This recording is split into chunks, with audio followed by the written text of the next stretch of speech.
To be honest with you, I was scared. I was terrified. I didn't, because I knew he had an anger issue. I knew he had a temper, but I didn't think he'd ever put his hands on me.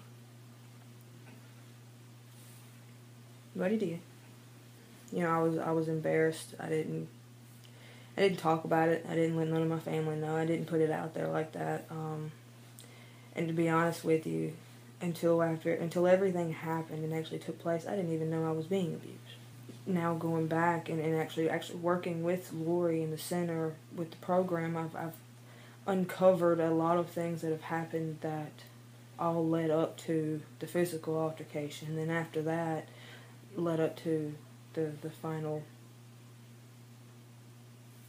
event, I guess. So I don't even know how to put that.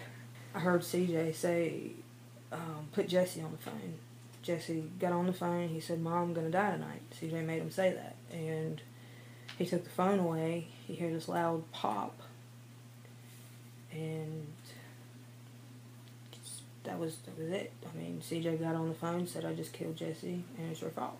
The deputy pulled up to where I was sitting at on the side of the road. I wasn't even wearing any shoes, and he told me to get in his car. I asked what was going on, and he said, "Just get in the car." I got in the car, and he told me what he'd seen.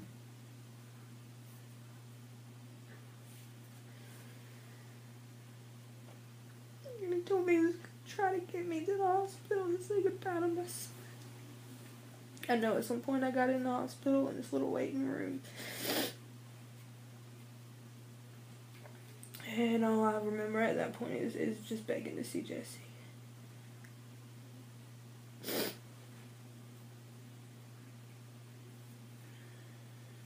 They kept telling me I had to wait so they could clean up the room and clean him up.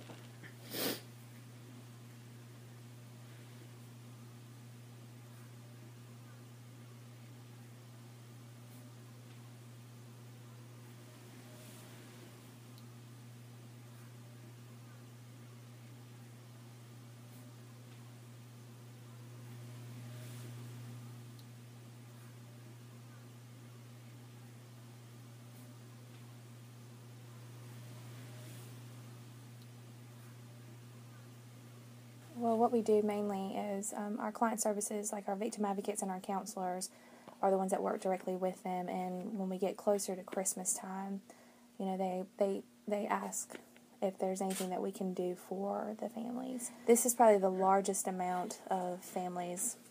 Granted, this is only my second time, but last year I had to accommodate 12 families, and this year I have 19.